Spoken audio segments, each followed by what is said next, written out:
muting everybody's phone from my station here. If you're sharing my desktop right now, you can see that I'll be doing that. Like Adam said, if you have any questions, ask them in chat, and he'll try to answer as we go along while I'm presenting. For everybody who, I'm just going to go ahead now and mute everybody else. So here we go. The conference has been muted. For everybody who just got here or doesn't know, I'm Bryce Fields. I'm the Director of User Experience here at NIC. And with me is Adam Thornton, and he's a project manager here at NIC. And we're going to show you today how to create pages in your new Secretary of State website. So just a couple of things I want to cover right off the top is the URL for your website. First things first, can everybody see the screen well enough? If I know I'm asking you a question, let Adam know in chat if you're having any issues reading anything on the screen, because I can adjust my my resolution on my monitor to where it's a little bit bigger. And I'm just going to go ahead and do that anyway.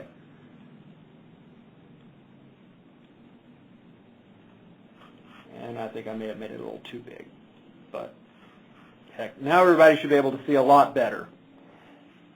The Secretary of State website is built in SharePoint, or is going to be built in SharePoint. Right now we've built it out on our staging server. SharePoint, you could use any browser to actually do your editing. IE works best because SharePoint, being a Microsoft product, works best with Microsoft products. By best, I mean there are some things you're going to be able to do in Internet Explorer that you won't be able to do in other browsers. But if it means anything, I'm on a Mac, so I'm kind of Internet Explorer challenged. And so I built the whole site out using Chrome and Chrome tools. So you could use any browser. It's just some things are going to be a little easier to do in Internet Explorer. Most of those things are going to be advanced things that, for the typical author, you wouldn't even notice, unless you're into some power stuff. And when that time comes, we can discuss those individual little idiosyncrasies. The new site is currently exists on what's called our staging server. This is the server where we build out all our new sites and sort of like a test environment to get it ready to build it up. And when all the content is there, we'll package up this site on the staging server and we'll move it to production where the everyday public can get to it. But for now, if you want to access the site, if you'll look up here in the bar, the address is staging-sos.oregon.egov.com. And if you type that into your browser, the hopefully new Secretary of State website will load.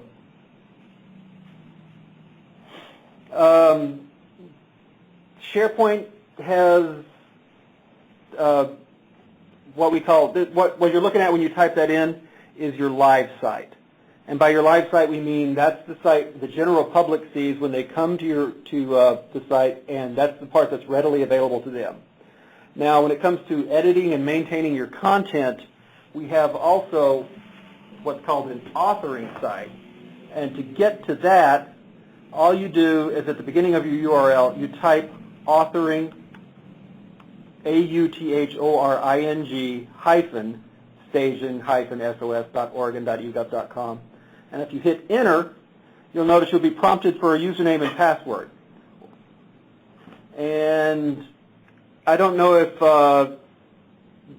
your admin staff there at SOS has gone over with you yet on how to register for a username and password into SharePoint. Adam, have they been given that information? They've all been added to the SharePoint Active Directory. Okay. I'm not sure whether their credentials have been sent out yet or not. Okay, if you haven't gotten information on your login credentials for SharePoint yet, contact Dave, and he'll get that information to Adam, and we'll get that information out to you. But when you get that information back, when you log in, when you're prompted for this login message that you're seeing here, you'll enter the username and password that we send you. And your username will be prefixed with OR// whatever your username is. Lucky me, I work for the system, so I just have to enter just B fields. And my Uber secret password. Log in, and you'll notice what looks like a version of the Secretary of State site loads, but there'll be this blue bar at the top. And this blue bar is an indication that you're on the authoring site. And the authoring site is the site that's available to all the web content managers and the site administrators on the back end, where you do all your editing and previewing and approving before it goes public and gets to be viewed on the live site. So very important SharePoint concept there of the authoring site versus the live site. And that's a pretty basic concept. Are there any questions about that before we roll on? Again, the live site is the site that the general public sees. The authoring site is the site where, as you're making changes, people who have logged in and are authenticated, as we like to say in the buzzword, that's where they can see the changes as they're being made. Things in the authoring site aren't available to the live site until they get published. But an indicator that you're in the authoring site is this SharePoint ribbon at the top, this big blue bar that suddenly appears. And just for reference purposes, we'll show you again, compared to just general staging, OregonEGov.com. No blue ribbon.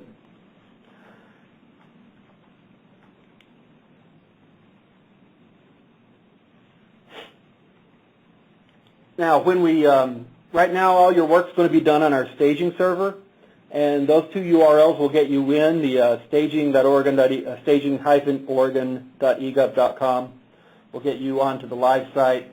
The authoring-staging-sos.oregon.egov.com will get you onto the authoring site. But once your site is finished and packaged up and moved to production, those URLs will change, and you'll do all your editing at different URLs at that point. But when that time comes, we'll make sure that all the SOS authors are well aware of what those new URLs are going to be. So just be aware that right now, while you're doing your editing, you can bookmark these URLs if you want, but once we move stuff to production, you might want to delete those bookmarks and update them with the new bookmarks you're going to get, the new links that you're going to get. Before going any further, I'd just like to do a really quick overview about SharePoint and the type of SharePoint site we're working in. SharePoint was originally envisioned as an intranet tool, and by intranet tool I roughly means that anytime you need to do something, you need to log in to do it. It wasn't until a few years after SharePoint came out that Microsoft came to the realization they could use this as a enterprise level content management tool for forward-facing live regular websites. So we're going to that end, they created a special type of site called a publishing site, and that's what the Secretary of State website is a publishing site. For those of you who feel like you want to learn more about SharePoint and you get more advanced into it and you want to experiment with the things called web parts, which we'll talk a little bit about tomorrow about web parts. You want to experiment with some of that stuff, you're going to see all these cool new things that SharePoint will do and that you think may be possible. You're going to come and try to implement it, and it's going to, one way or another, frustrate you because those things may not have been meant for a publishing website. So before you get any ideas and things that you want to experiment with or try, make sure when you're reading the documentation on it that it is for a publishing site. It's a lot of the out-of-the-box web parts, for instance, are geared toward an intranet environment. So there's a calendar list and web part that for dropping calendar information on your page. Unfortunately, that's not meant for a publishing site. So when users try to access the information, it triggers username and password. And we've had several other agencies try to use it because we didn't warn them properly, and frustration ensues. And we want to keep you guys happy and unfrustrated. Okay. Any questions before we get rolling? Because we're about to get into the good fun stuff finally. Looking okay? Yeah, looking good. All righty.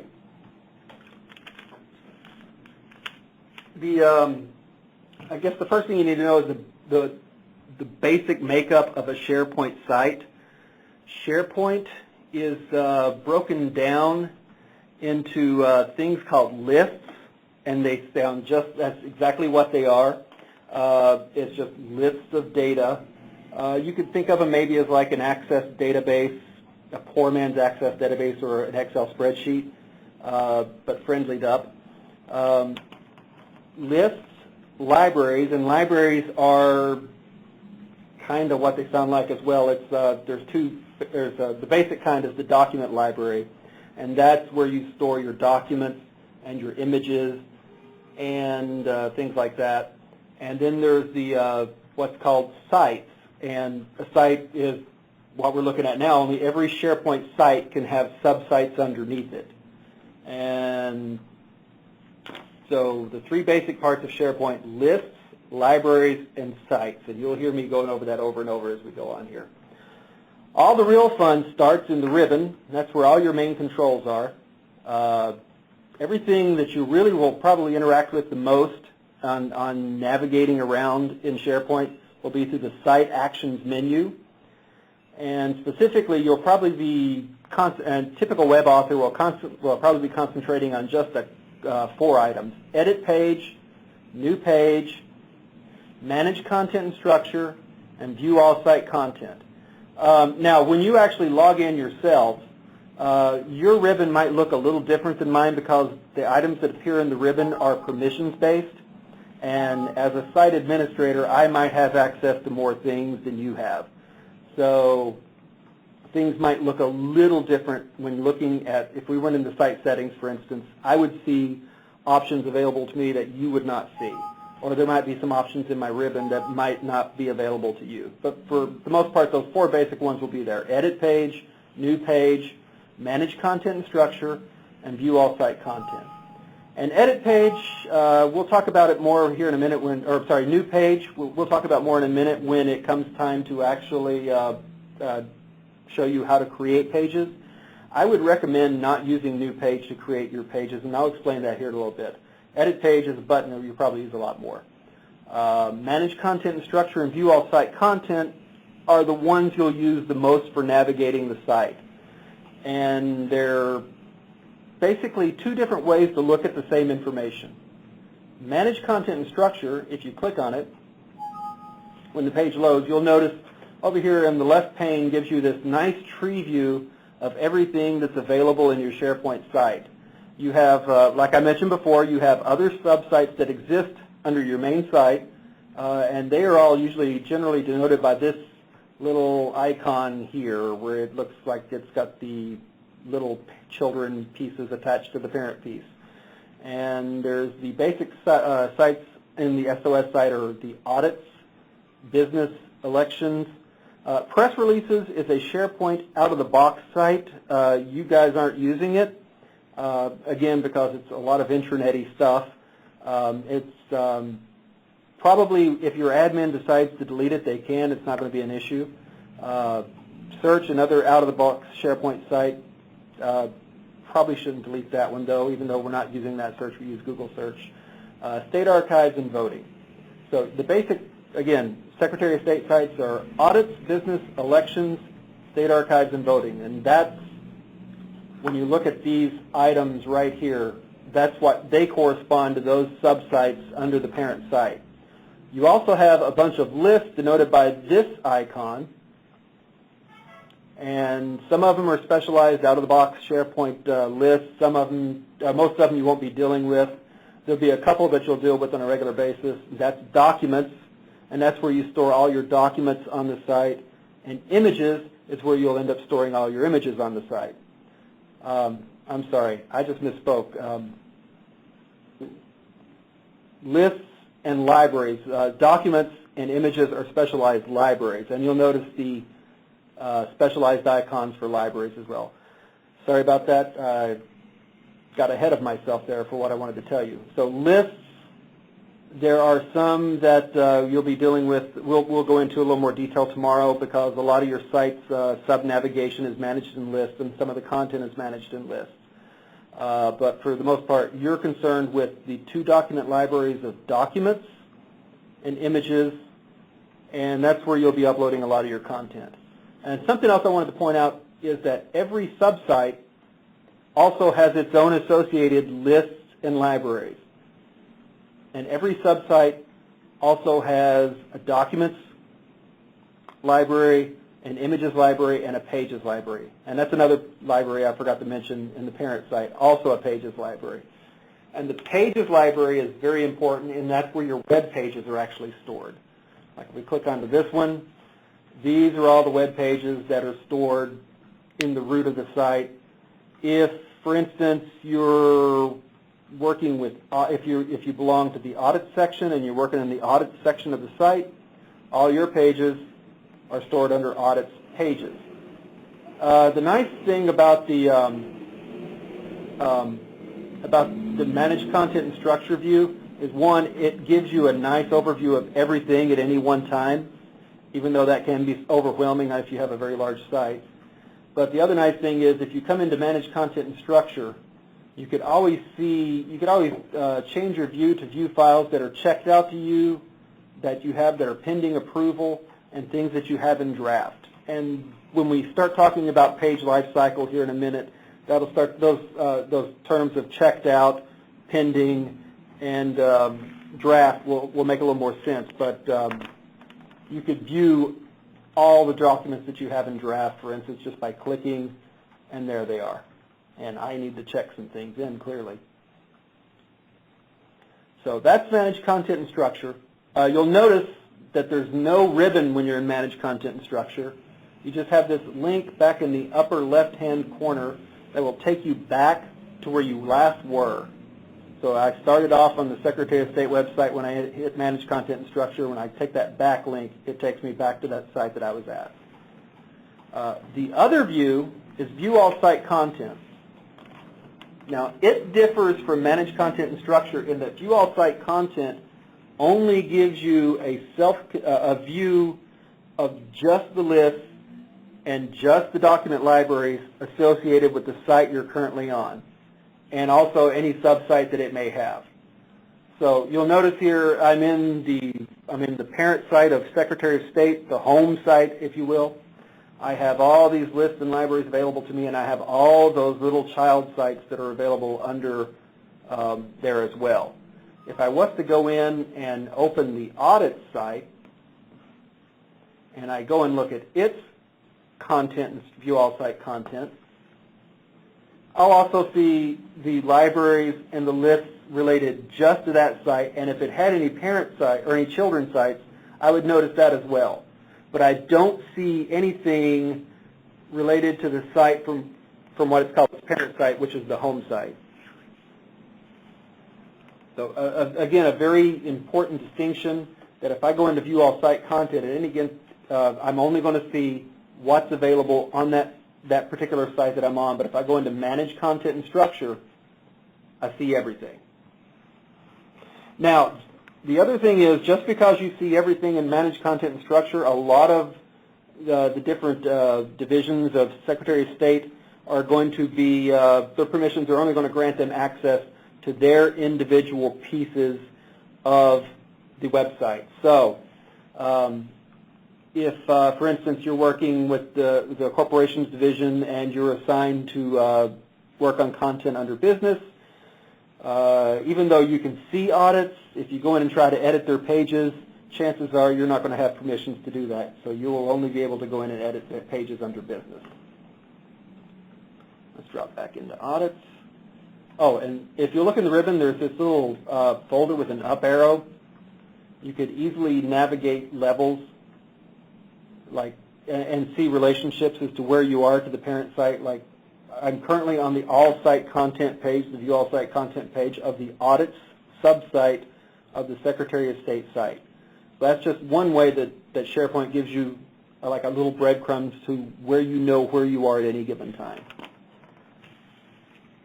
Any questions about lists, libraries, or subsites?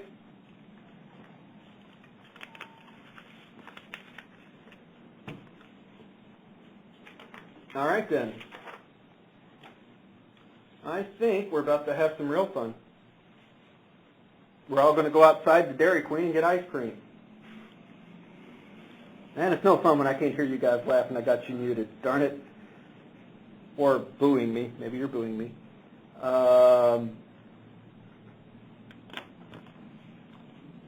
Let's suppose that I am working for the audits division, and I want to upload documents. I'm going to show you now how to upload documents and images to your library, to your document library and your images library. If after I log in and say I am a web author for audits, I would go to the audit site. I would view all site content, and again, there are my two libraries for uploading documents and uploading images. Now, I will admit that I have a bias. You could do this if you want to go through manage content and structure as well, but to me, I just prefer the view all site content. If I wanted to, I could still go through manage content and structure, go to audits, go to documents, and add items there as well. But to me, the interface just doesn't seem as friendly, not near as fun, doesn't strike joy into your heart, and sometimes all those choices can be overwhelming as to where you want to put things. So again, I prefer just to go to the site that I want to add my content to, and then view all site content, and then I've just got a limited choices of what's available to me. And suppose, for instance, that I'm working for audits. I don't want to accidentally try to upload stuff to, say, the corporation, the business sub-site, because I'm just going to get error messages about not having permission. I'm going to get frustrated. I'm going to throw things, and it's just going to ruin my day. Why not just go straight to the site that you have access to and see only the things that you need access to? So here we are in View All Site Content. Suppose I want to upload a document. The documents are stored in, of course, the document library. Now, there may be subfolders arranged in here for content and organization, and that's up to your local content managers to decide how that's going to be organized. Right now, it's a clean slate, and I think they're making those decisions even as we speak, how all the information is going to be organized and arranged in here. So when you go to the document library, there may be subfolders within there that you have to navigate as well. Now, you've got two ways. There's the Add a Document button. And sorry, Bryce, can we just Yes. define what you mean by documents? Oh, again, documents, usually what we mean is like PDFs. I'm sure you guys have a lot of those. Word documents, Excel files. Some people store audio and video media in here, even though we highly recommend you use streaming services like YouTube and stuff like for that. It's easier on the server, and YouTube has the infrastructure for handling that sort of thing. But any file form that you would normally link to for downloading.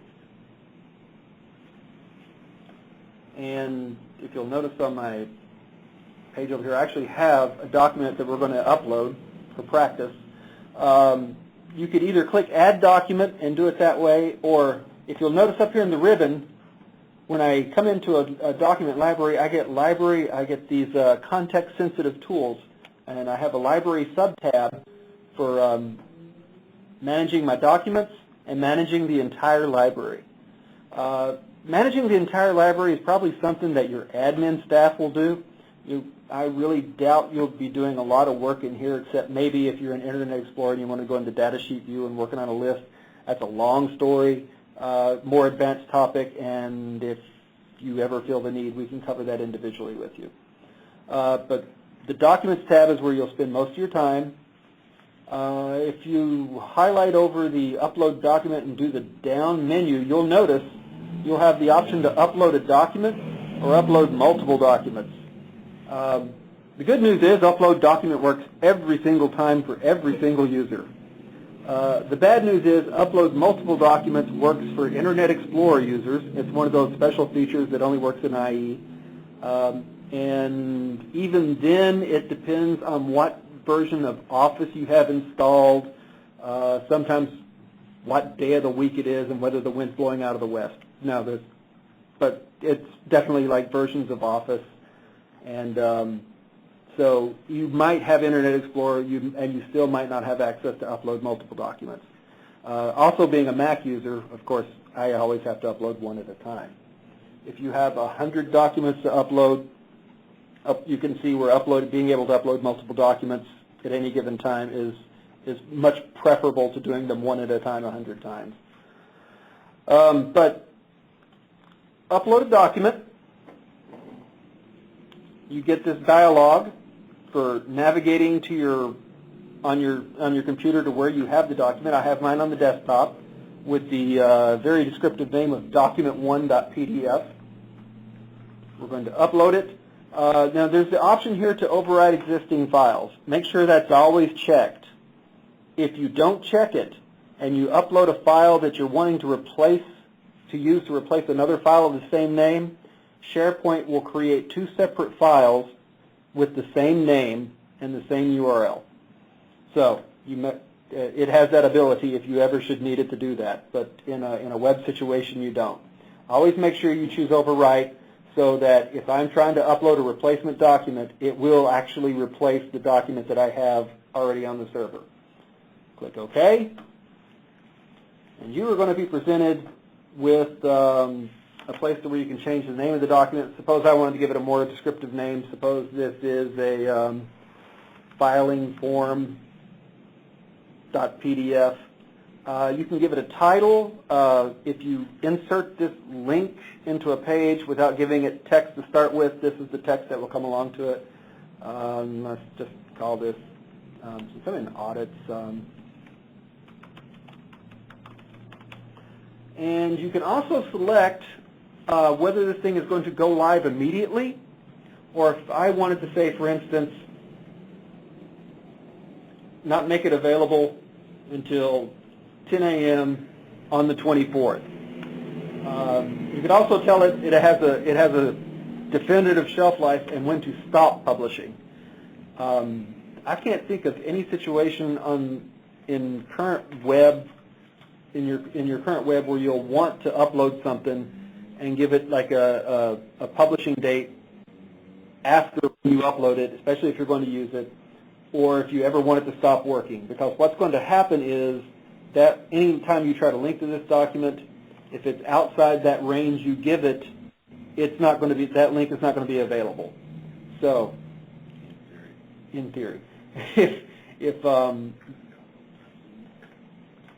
what I would suggest is have it scheduled to immediately work, immediately be available, and to never end. If you don't need it, and you decide that document is, say, no longer being offered, then you can come in and tell it to stop on this very day, and it'll no longer be available. But that's only for those special cases.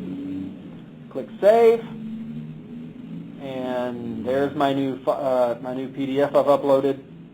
You'll notice it's modified by me. The date that I've uploaded, I get the little indication that it's new. If I had scheduled a start and end date, that would be available to me there as well. And since currently I don't have to check in and out, the document libraries for documents and images in SharePoint, we've got them configured to not require checkout. All you have to do is upload. And again, we'll talk more about checkout in a minute when it comes to pages. This column here will never have any information in it unless an admin goes in and changes the configuration of that particular document library. And it's as easy as that. If I decide I don't want the document, I can just click it, click delete. If I need to change the name, I can edit its properties. I forgot the cool number, everybody, Form 401B. I can change that easily.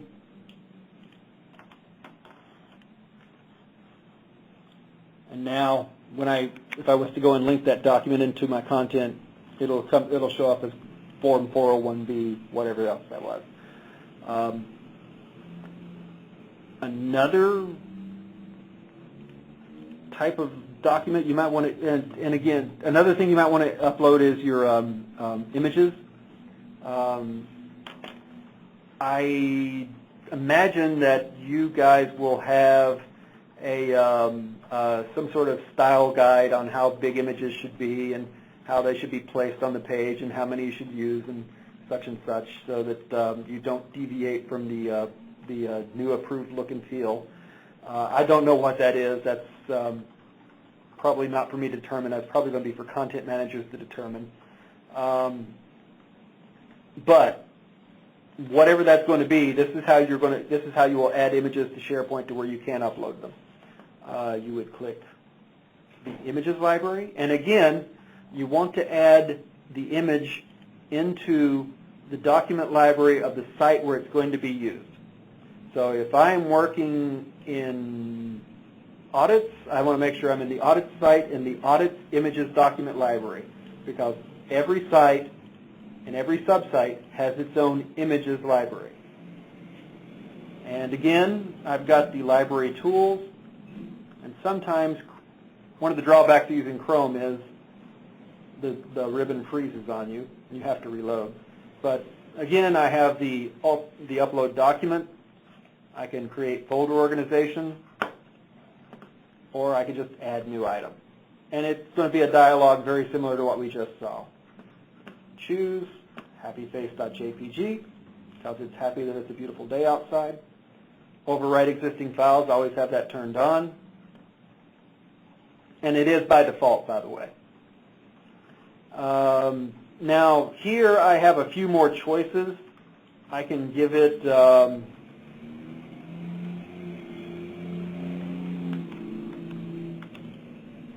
happy title that will be included if I'm not trying to link it with text when I include it into a page. If you want to get so far, you could assign keywords and comments and who the date the picture was taken, copyright information. That is all up to you on how in-depth you want to use that. Typical state agencies use just these fields here. And again, you've also got your scheduling options as well. Click Save. And there's my new image, happyface.jpg. If I don't want it, if I need to change the property or change the title, I can edit its properties. Suppose I wanted to call it Happy Face instead. If I needed to change its scheduling to make it no longer appear, I could do that. A word about scheduling images not to appear if you've embedded them into your web page. I think that will cause this weird thing where it'll trigger for username and password because the image is now requiring authentication to be seen. So make sure that your images are always available immediately and never expire.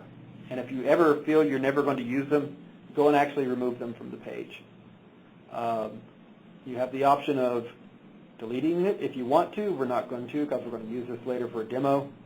And that's how easy it is to upload images. So again, you can create new folders in either document library, or is it the documents document library or the images document library. You could organize them however your content managers see fit, and they'll probably have a hierarchy figured out for you by the time it gets to actually building your content or as you're building your content. But it's that easy. Any questions before we continue?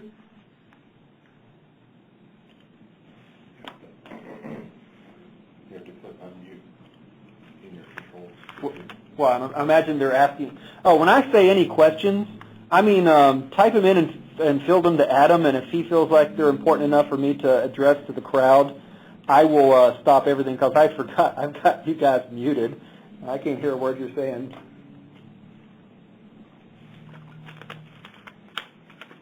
Okay.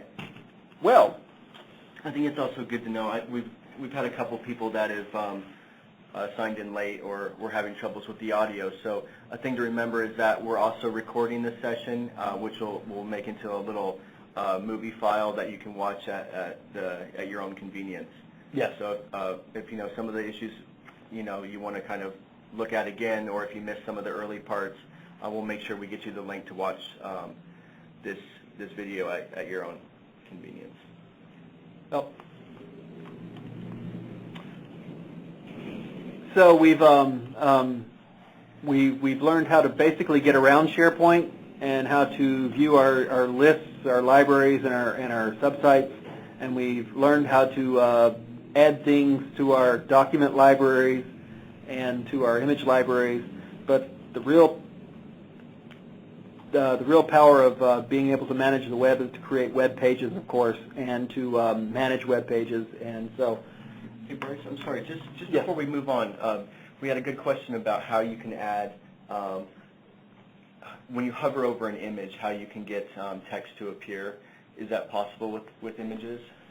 now you're talking about like the tooltips and the alt text and stuff like that, I assume. Correct. And we will, yes, that's actually possible.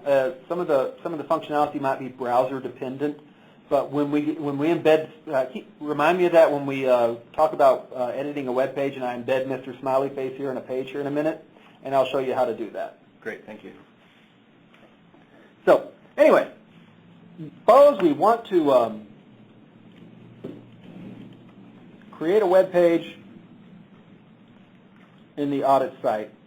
We've logged in. Again, I'm working for audits. If you work for any of the other sections, if you're from the elections division and you're taking care of either voting or elections or archives, your actual location would vary. But for the sake of our example here, I work for audits, so I need to create a brand new audits web page. What I will do is I will log in. I'll go to the audit site, and I will go to the Site Actions menu, View All Site Content, and again, there's the Pages Document Library. And again, every site and subsite has its own Pages Document Library. And when you click on it, that's where all the web pages on your site are stored. And right now, you'll see all the sites that are there currently under the audits subsite. And they have the default page, fraud, muni audits, news, recent, standards, and state audits. We are going to create a brand new one. You also get some other information associated with the pages that are there. The ones that you'll probably be concerned with the most are the approval status and the checked out to. And you'll notice I've been working on the state audits web page because it is currently checked out to me, and it's currently in draft mode. And by checked out, what that means is only when something is checked out to you as an author, only you at that moment can work on it. So while I've got state audits checked out, suppose Adam wanted to go in and edit that page, he's going to be given a message that the page is checked out and he can't make any changes to it right now. And that's because I've got it, and that's SharePoint's way of keeping us from overwriting each other. But we're here to talk about creating new pages first. What you'll do is once you get to the Pages Document Library, in the ribbon tools, you have a button for New Document. And what that will do is that will take you to the Create Page page. And you'll want to give your page a cool title, a very descriptive title, very short as to what it's about. What's a good audit topic?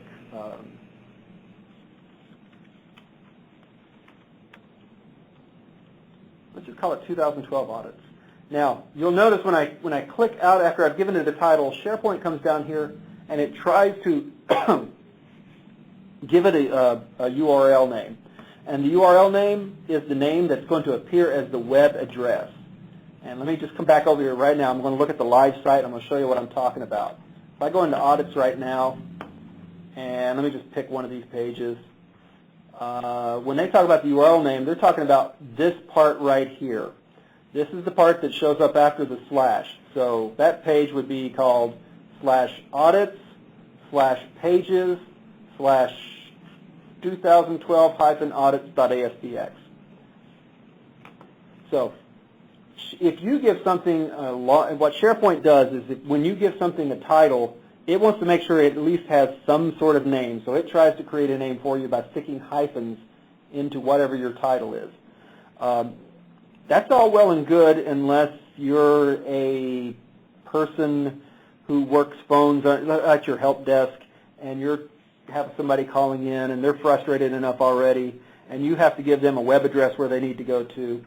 You don't want to have to give them a web address of something like sos.oregon.gov/audits/pages/this-speech-blah-blah-blah-blah.aspx, because that's just going to frustrate your user. Go ahead and change this to something small and descriptive that's going to be easy to read over the phone, because I don't know if you remember or not when I showed you earlier that the name of the person who creates the page is associated with it. So that person on the help desk can track you down and find you and tell you just what kind of bad day they're having. So it's just user friendly as well. You also will get to choose a page layout. Almost every page layout you will be creating is what's called the SOS 2-column with nav article page. And that is an example of this kind of page here, where you'll have a navigation column, a main content column, and a relative content column over here. This one currently has no information in it, but if I went in and edited this page, I'd be able to add content into this region if I wanted to. And that is the 2-column with nav layout. On rare occasion, you might create an overview page, and that is one of these pages where it's just 2 columns with your relative content and the buttons that get in, the navigation buttons that get embedded on the page. You will never, unless something happens that you accidentally delete the home page, ever use the SOS home page layout. Don't panic if you use it, if you create one by accident. It's easy to change the page layout when you edit the page, but none of the content columns are going to be there where the page layout basically gives you regions to edit where your content is supposed to appear on the page.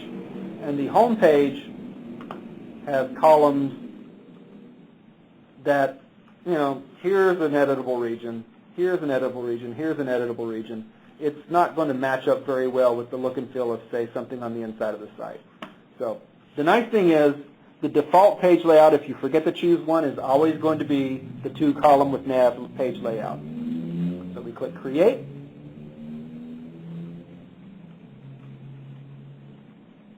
And there is my Audits 2012 that I've created. And don't worry, nice folks at Audits, I'm going to delete this test page before you guys get started and actually creating your site. You'll notice I've created, it tells you the page layout. The page loads checked out to me. Again, there's my name, so if somebody doesn't like to use the name I've given it to it, they can track me down. And you'll notice it has an approval status of draft. SharePoint, whenever anybody is editing a site, editing a page or editing content, and they're in the process of having it checked out, and they haven't have it saved yet, or they haven't checked it in for everybody to view, that approval status is draft. And what that means is only the person that has that page checked out can see the changes that are currently being made.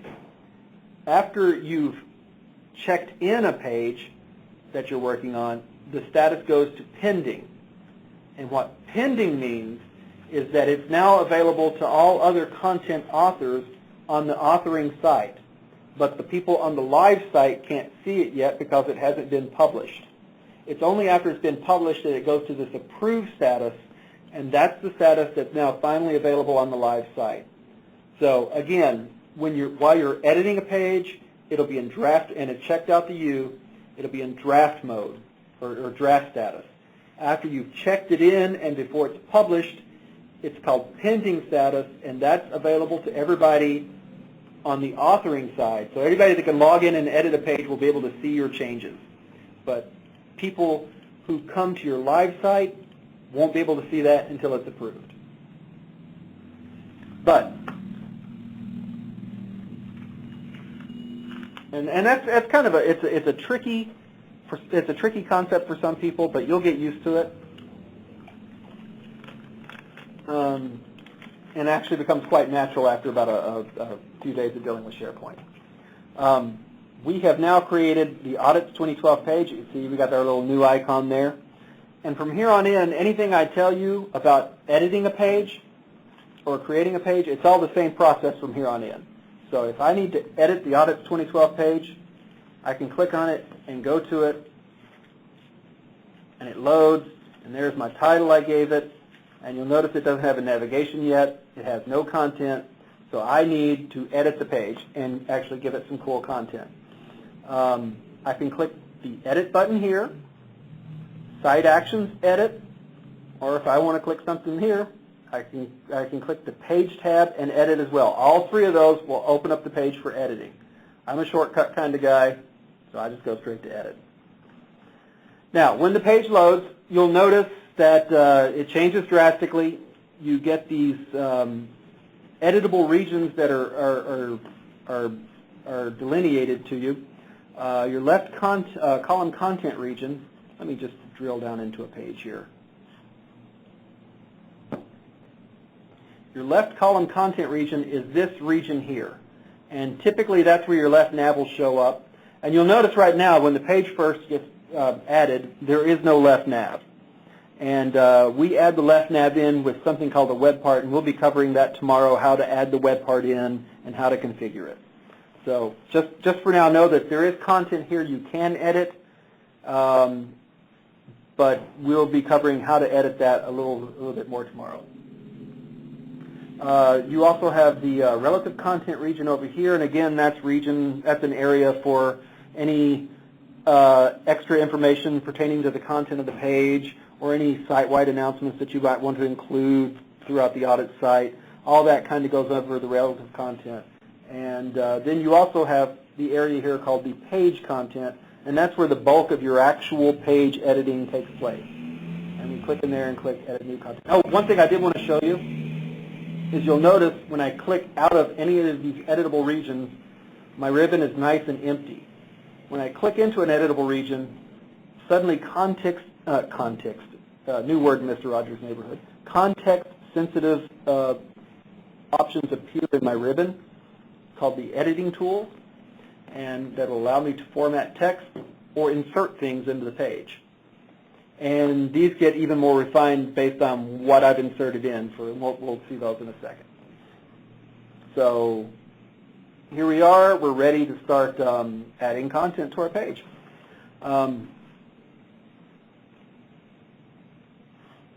You can add content to your page two ways. You can type it in directly.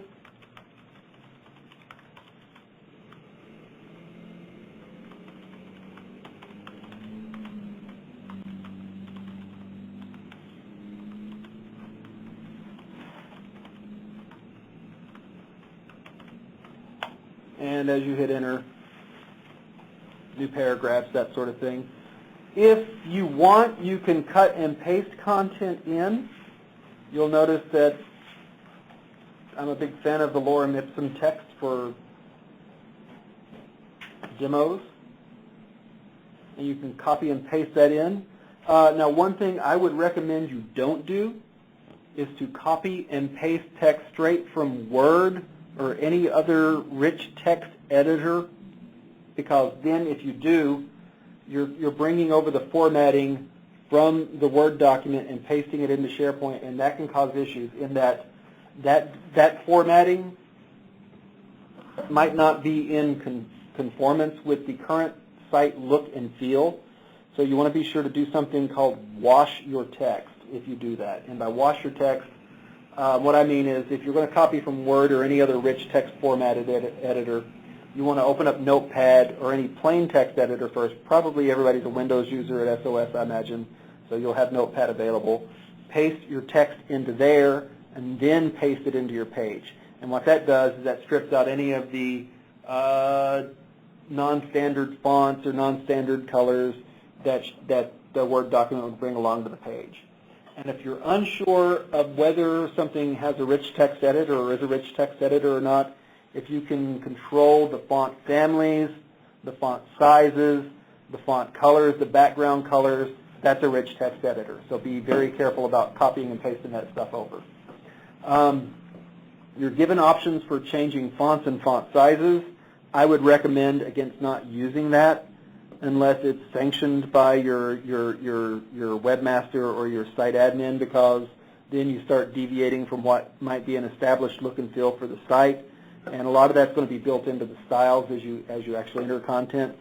So while you feel that a Comic Sans 20-point flashing red font might look perfect at this spot, I would at least check with an admin first before doing that. You will be tempted, of course, also to do some of the other things you can do, like add colors and change font colors and stuff like that. Again, check with your admin first or your webmaster first before you start deviating from stuff like that. But tools you can use. We highly encourage you to bold when you need to. Highlight your text, click the button, you've got bold text. We highly encourage you to italicize when you need to. We not so strongly recommend you use underline, but sometimes there is a need. And the reason you don't want to use underline a lot is because you are on a website, and underline means something on a web page. It means typically that's a clickable link. So use it sparingly. There are cases when you're putting there's some special formatting circumstances for like legal text where something must be underlined because that's just the format of what the legal text should be. And the underlining actually carries context and meaning. But for the most part, avoid underlining. You could do other things like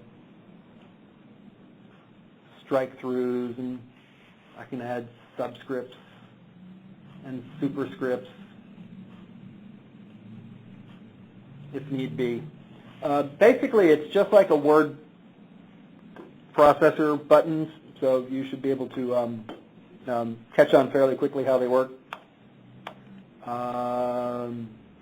If you need a bulleted list or a numbered list, there is controls up here in the upper in the paragraph section for that.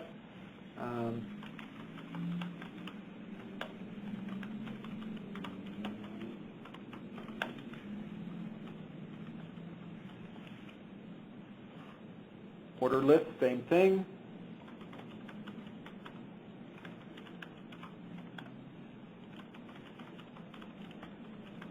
And whenever you're typing a list, you'll notice if I hit return twice, it puts me back into normal editing mode.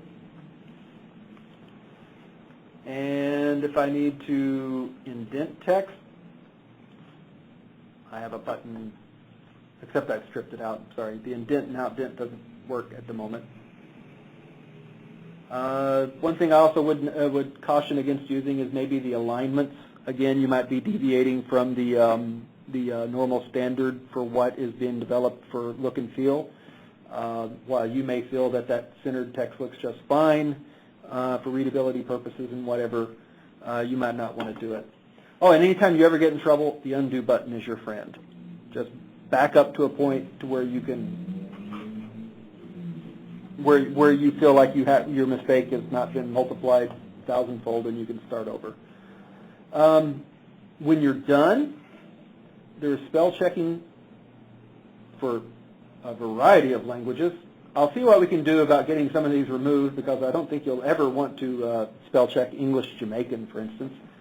But you could run spell check, and I have a feeling I have a lot of Italian phrase or Latin phrases misspelling.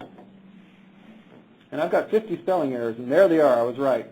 And you'll notice that just like you would expect in a Word document, it's underlined where the error is, gives you suggestions on what it might be. You could have it ignore all. So it's just like spell check you would be used to when you're working with Microsoft Word. And that's pretty much the basics of entering text. But you know, the real power of the web is actually linking to other pages. So suppose, for instance, I wanted to create or add a link here to that document I just uploaded, the PDF document I uploaded earlier. I would click on the page where I want to insert that link. In the tools, I click the Insert tab, and then I would click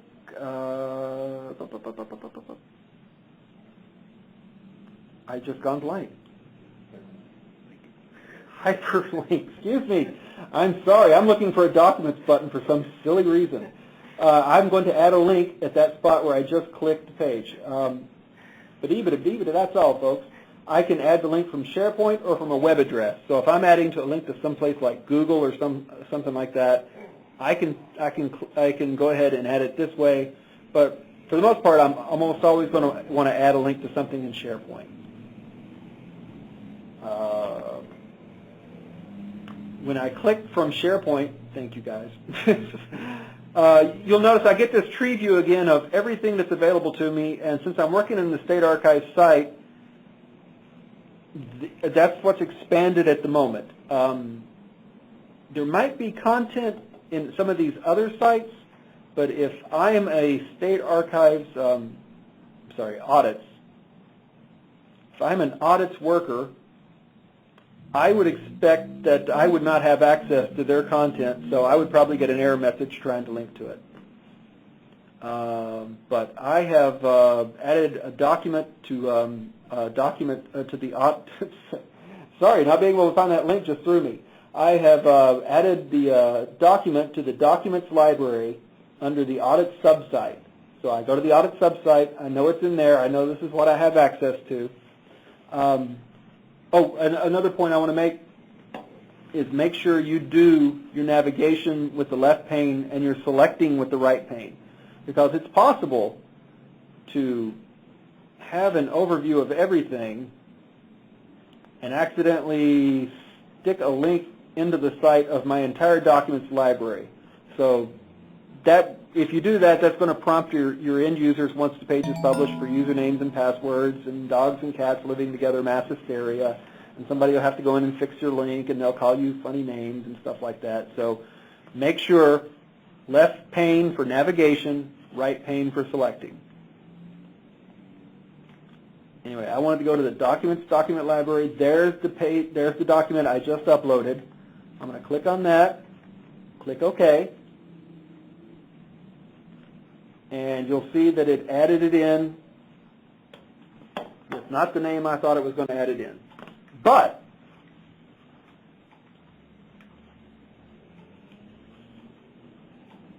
you can also add links into pages and other items in SharePoint.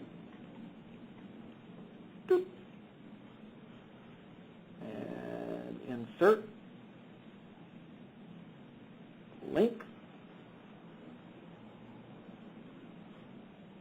pages, and suppose I wanted, linking to pages works a little different. If I wanted to link to a page over in Business, for example,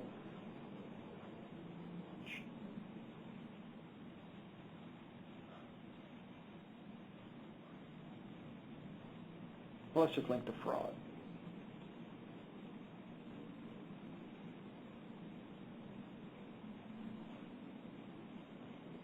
And when you click on it,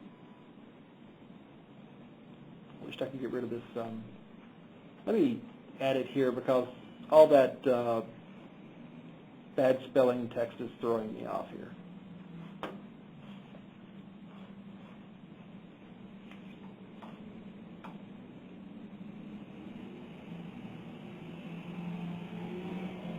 Link, fraud, and you can see the light blue color of the link a little better there. You'll also notice that when I'm not on a link, I just see the editing tools, but if I click on a link, I have context-sensitive tools for just link tools appear, and I can go in and format that link.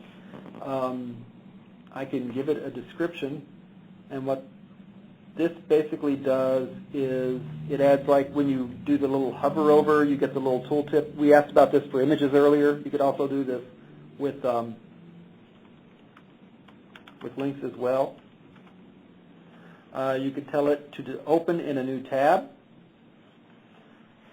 Display icon, I would just not use that. option, that is a SharePoint intranet thing, and it's for displaying whatever icon is associated with it, with the document.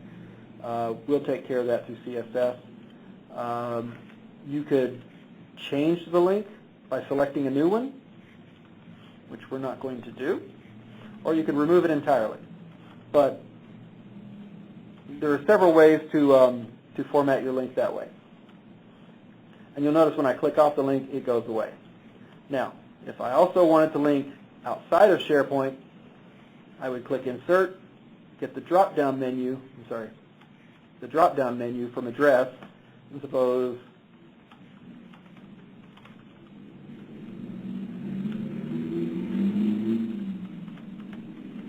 the text to display is the text that's going to be linked, and the address is, of course, the link that it's going to. Don't forget the http:// You have to add that in yourself. And you'll see there it is again. If I wanted to make that open in a new window, I could. And that's the basics of adding links to a page. Something else you might want to add to a page, of course, is images. And with that, you click where you want to add the image. Let's add it right here. And you click Insert, and then you click the Pictures button. You will want to, when you have the choice, let me just cancel this for a second so I can explain. You'll notice that when I did the drop-down menu, you have a choice of adding it from computer, from address, or from SharePoint. Always upload your images to SharePoint. If you upload it from computer, you're really not organizing it into the document library well. I don't know exactly where SharePoint might stick it. If you're adding it from address, you're hot linking from another site, basically. So if I knew the web address of an image out there on the web somewhere, I could theoretically use that, but that's kind of frowned upon because you're stealing somebody else's bandwidth and they have to pay money for that. Because every time that image loads, you're costing them just a couple of cents more. Don't do that. That's bad juju. Or from SharePoint, which if you click the button, it's automatically from SharePoint by default. And you'll recall again, our images are stored in the Images document library. And I'm in the wrong one. I'm in State Archives. That's why I didn't see anything. Like I said, the Images document library of audits, and there's the happy face I uploaded.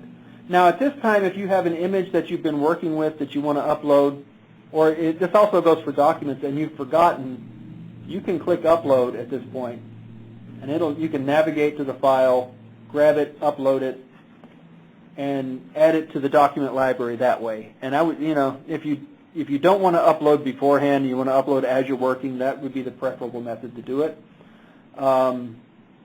Also, I would recommend resizing your images to the proper sizes that they need to be on the web before you upload them. But anyway, we're going to insert happyface.jpg. And there it is on the page. You'll notice that we are now kicked into the picture tools, the design tools, the design options for the picture tools. Very, very, very, very, very important ADA compliance. Make sure you give your image descriptive alt text. And by descriptive alt text, if somebody is using an assistive technology such as a screen reader, it should be a short, brief description of what your image represents in the context of the page.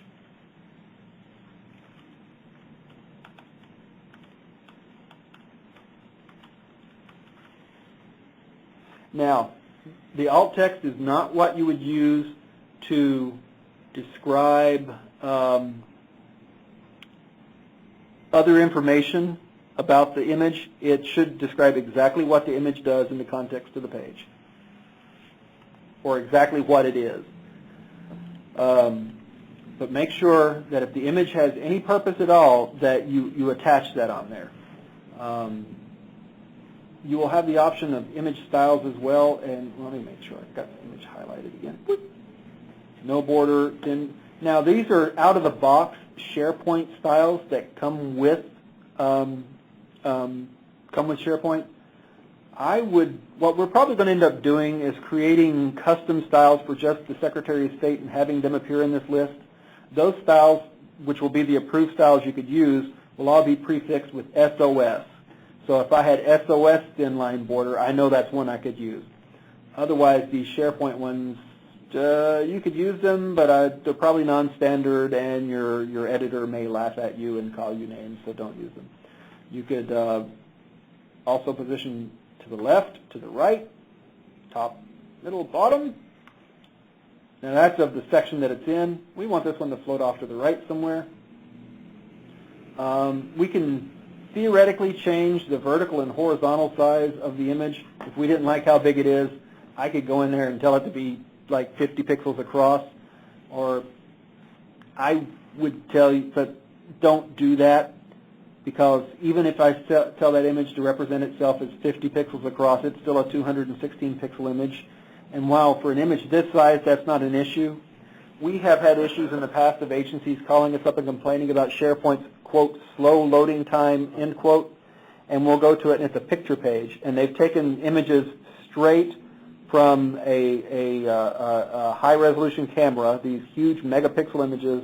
They've uploaded them to SharePoint, and they're all these 20, 30 megabyte images of like 1,024 by 768, and they've used this function to make them fit on the page. And those images are still as big as they are when you tell them to show smaller. It's just you're giving them less space to cram that into. You're not changing their footprint at all. So if you got several images like that on the page, you're slowing down your page. Always resize your images before you upload them. You can control vertical and horizontal spacing as well, but I'd recommend against doing that, because we'll probably have that built into the default styles that you'll be able to assign to the image. You want to change the picture, you'll be able to do that as well, but it's just that's about all it takes to actually add an image to your page. The only other thing that's really to cover at this point is how to insert a table onto a page.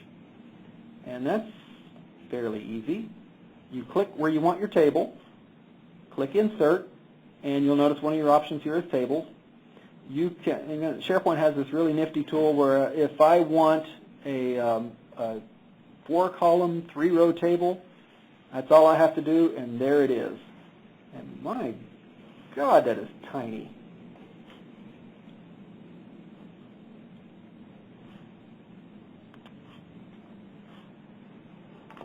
So when you click in, you'll notice that there's an out-of-the-box style already assigned to the headers and footer rows.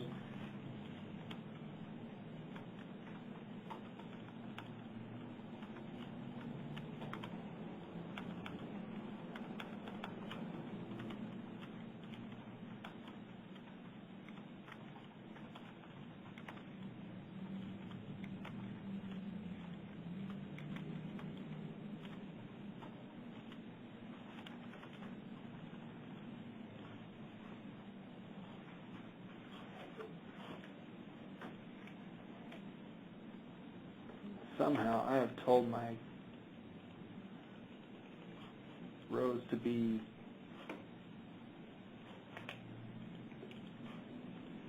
five pixels high. This is also another case where if you're an Internet Explorer user, the table tool is a little more robust in there, in that you get the highlighty, draggy, droppy, because I'm in Chrome. I get just the basic stuff, and you'll notice I'm having some issues with it. If you're going to do some tables, I suggest you use IE. It's not near as rough as this. And as a matter of fact, I'm going to start from scratch here to see if I can insert this a little better. No, it's still coming up janked. Janked is a technical term. But as you can see, though, you could merge cells, split cells, insert rows above or below. You can declare if your first row is a header row, in which case there will be a special formatting assigned to that. Whether there's a footer row, we'll have a special formatting assigned to that as well. whether your first column or your last column or special header rows. And also, we'll create some basic out-of-the-box styles as well for the website that will be prefixed again with SOS table styles. So you'll be able to choose from the SOS, or there'll be the one for clear, which will just remove any styling whatsoever, and all you get are just like basic content. And it's that easy to add content to a page, and that's the basic way to do it. You might run into some issues as you go along, but that's just getting used to the new tool. One other thing I did want to cover. You'll notice the title is here. If you ever need to change the title of the page or the URL portion of the page itself, if when you're on the page you click in edit mode, you click page, edit properties, you'll get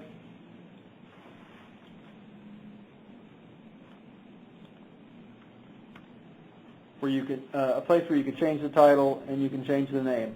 Now, if you're feeling froggy, you could actually edit your page here as well, but you don't see it in the full context of the page. Don't do that. You'll just drive yourself crazy. Just use it for changing the name and the title. Save.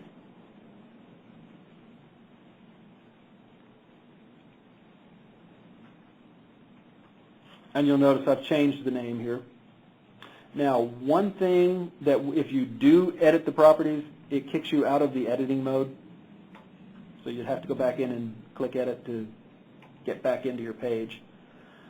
Other than that, that's basically it. A couple of things I wanted to tell you about saving. Saving is like voting in Chicago. Do it early and often. I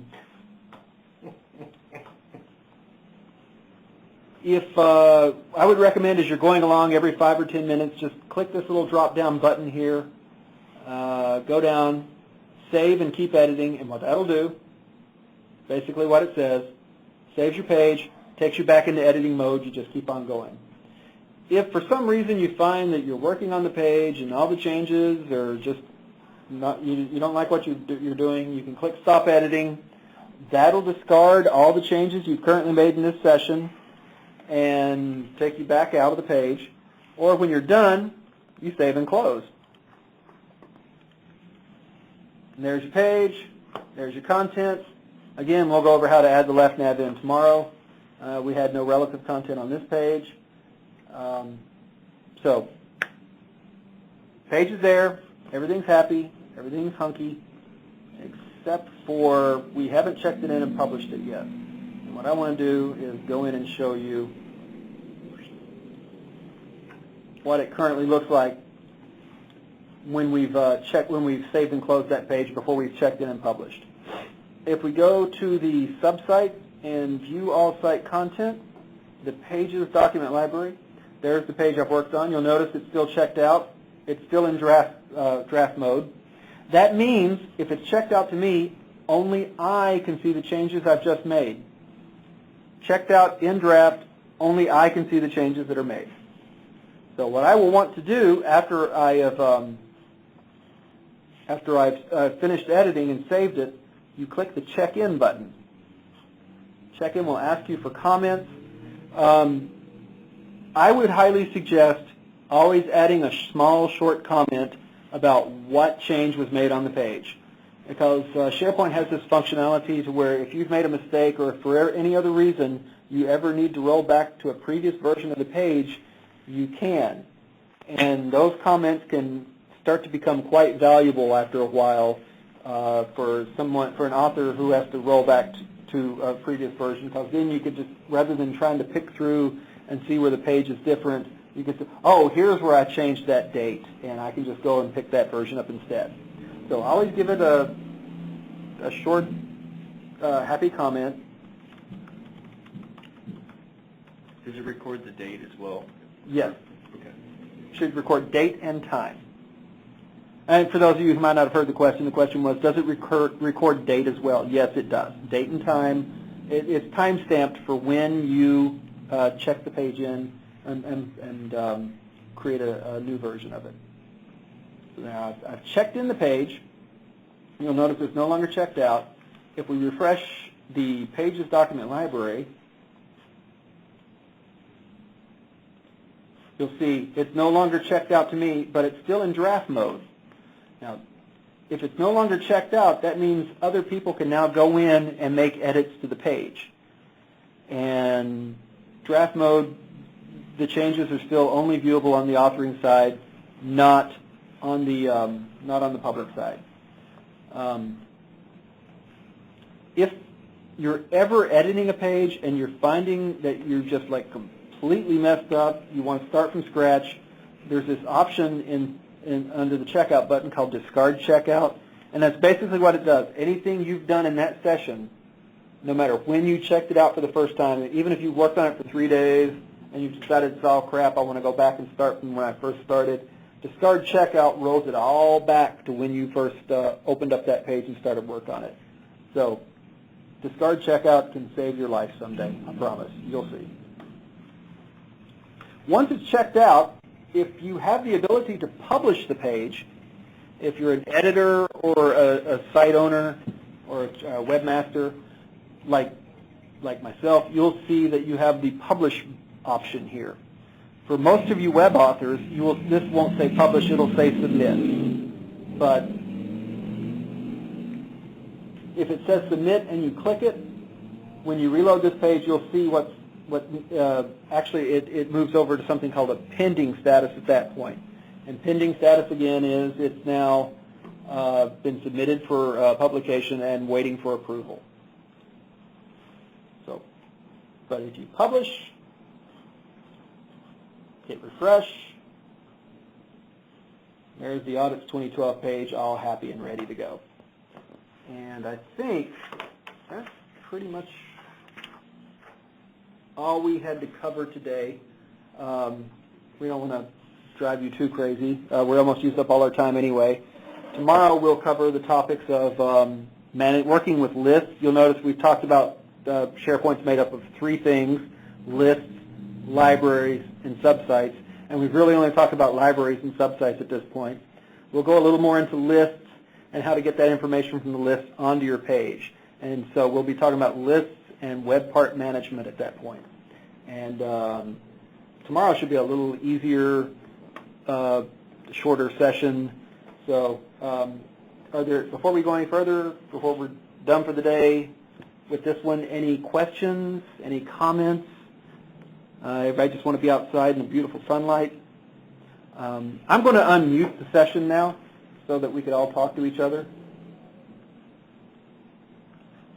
As soon as I get my screen back down to a normal size where I could see my controls.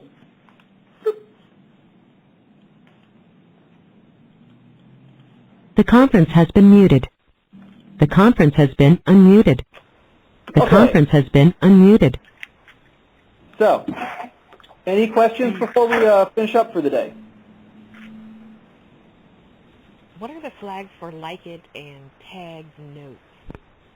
I'm sorry, what was that again? On the top right-hand corner, it says, I like it, tags, and notes. They're buttons. What does that mean? Oh, that's part of the SharePoint's intranet-y piece that it was from its roots. As I mentioned earlier, SharePoint started off as an intranet tool and document collaboration and document sharing within agencies. So there are types of SharePoint sites which we're not dealing with here, where you could go in and if there's content within your agency's intranet that you want to take notes on or tag it as something you like, you can do that. You'll never, theoretically, you could see, oh, the great work Bryce did on the audits page, by gosh, I want to tag that as I like it, but it's not going to have any real world use to you.